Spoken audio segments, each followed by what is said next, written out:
Welcome back.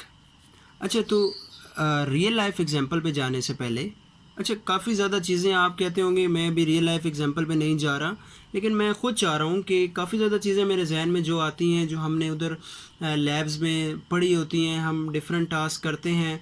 उन्होंने काफ़ी ज़्यादा हमें जो हमारे सर अरसल हैं वो हमें टास्क कराते हैं, लेकिन अब सारे टास्क मैं इधर नहीं बना सकता, तो मैं जितने इम्पॉर्टेंट टास्क होते हैं वो मैं यहाँ बनाता हूँ। जैसे अभी मेरे जहन में आ गया कि अभी आपने ये एलईडी तो ऑन करा ली या ऑफ़ करा ली।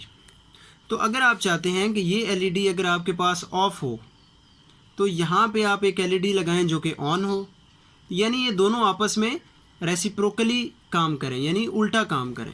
तो आप इसके लिए इस तरह इसको लगा सकते हैं कि यहाँ से आप डायरेक्टली 12 वोल्ट्स दे दें, इस एलईडी को डायरेक्ट 12 वोल्ट्स दे दें, और यहाँ से आप 12 वोल्ट्स डायरेक्टली दे दें।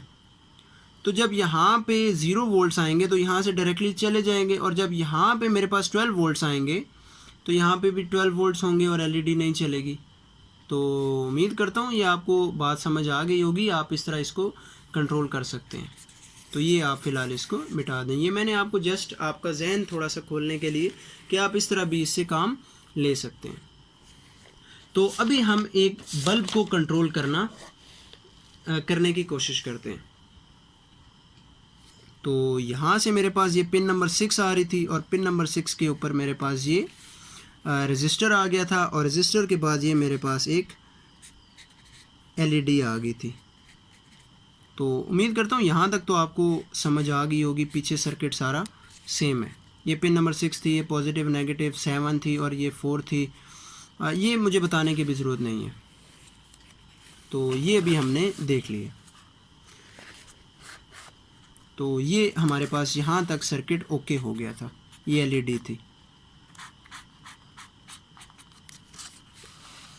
उसके बाद हमारा नेक्स्ट प्रोसीजर क्या था, इसमें थोड़ी सी 2-3 चीज़ें टेक्निकल हैं, वो हमें देखनी पड़ेंगी। तो आप थोड़े से अटेंटिव होकर बैठें ताकि आपको समझ आ जाए। अगर आपको याद हो तो हमने बात कही थी कि जो पिन नंबर 6 है वो इतना करंट नहीं दे सकती पहले की एग्जांपल्स में। तो हमने पिन नंबर 6 के आगे एक बीजेटी यूज़ किया था, जो कि अपने कलेक्टर से जो एमिटर तक करंट पहुंचाता है, वो क्योंकि डायरेक्टली 12 वोल्ट सोर्स से होकर आता है तो थोड़ा सा पावरफुल होता है। तो जब वो थोड़ा सा पावरफुल होता है तो वो जो हमारी आगे कॉइल लगनी है, तो उसकी जो हमारी रिले लगनी है उसकी कॉइल को एनर्जाइज इजीली कर सकेगा। तो अभी देखते हैं कि ये कैसे वर्क करेगा। तो यहाँ से मैंने एक आउटपुट ली, और यहाँ से मैंने एक रजिस्टर के ज़रिए देकर यहाँ से मैंने अपने एमिटर को दी, और एमिटर को यहाँ से मैंने ग्राउंड कर दिया। एमिटर को ग्राउंड करने के बाद यहाँ से मैं थोड़ी रिले साइड पे लगा लेता हूँ ताकि आपको क्लियर हो जाए। तो यहाँ से ये कलेक्टर है, कलेक्टर की यहाँ से होकर ये रिले की कॉइल पे गई, और कॉइल को यहाँ से मैंने डायरेक्टली 12 वोल्ट्स दिए हुए, ठीक है।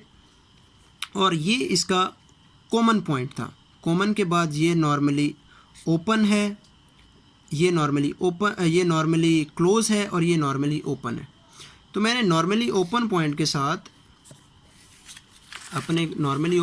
के साथ मैंने एक बल्ब लगा दिया, ठीक है।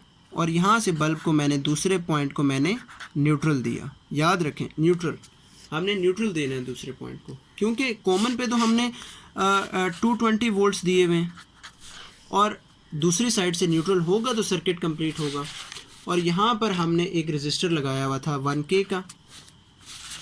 अब इस सर्किट में कोई ऐसी चीज़ नहीं है जो आप कह सकें कि हमें ऐसा समझ नहीं आ रही, क्योंकि ये इंतहाई आसान सर्किट है और हम कर चुके हैं।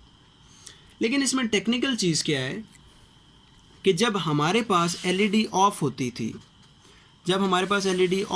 थी, तो हमारे पास इस पॉइंट के ऊपर इस रजिस्टर के अक्रॉस भी 0.7 वोल्ट से ज़्यादा वोल्टेज आ रही होती थी, क्योंकि हमें पता है कि VBE जो है 0.7 वोल्ट से या उससे ऊपर हो तो ये इसका करंट फ्लो करवाता रहता है और कॉइल एनर्जाइज ही रहती है, ठीक है। तो ये आपको बात समझ आ गई होगी। इसके लिए हमने क्या किया, हमने यहाँ पर एक पोटेंशियल डिवाइडर बनाया, जिसको हमने कहा कि यहाँ से हम डिस्कनेक्ट करते हैं और यहाँ से हम एक पोटेंशियल डिवाइडर बनाएंगे, जहाँ पे मैंने यहाँ पे 2K का लगाया रजिस्टर और यहाँ पे 1K का लगाया, और यहाँ से मैंने उठाकर इस रजिस्टर को मैंने कनेक्ट किया। यहाँ से याद रखें कोई कनेक्शन नहीं है, इस पॉइंट पे कोई कनेक्शन नहीं है, तो यहाँ से डायरेक्टली पोटेंशियल डिवाइडर के थ्रू होता हुआ ये यहाँ से हमने डायरेक्टली बेस पे अप्लाई किया।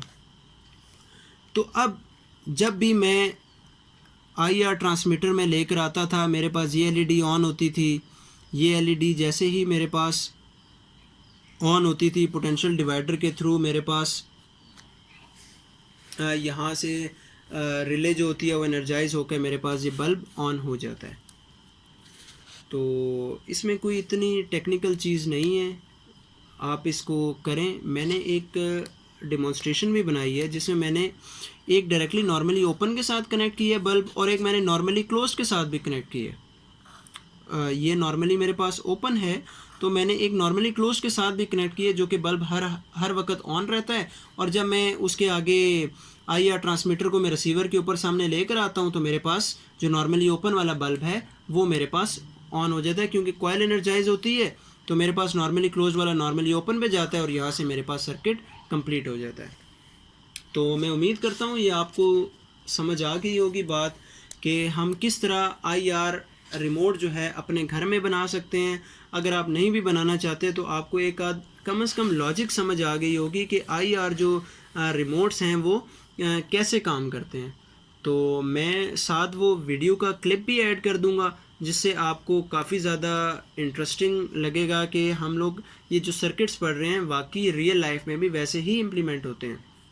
मैं रियल लाइफ में इस वजह से आपको कहता हूँ क्योंकि देखें, अब पहले मैंने यहाँ पे जो रजिस्टर लगाया था, यहाँ पर भी मैंने 2K लगाया था, यहाँ पर भी 2K लगाया था, लेकिन तब भी जो मेरे पास वोल्टेज थी वो 0.7 से कम नहीं हुई थी।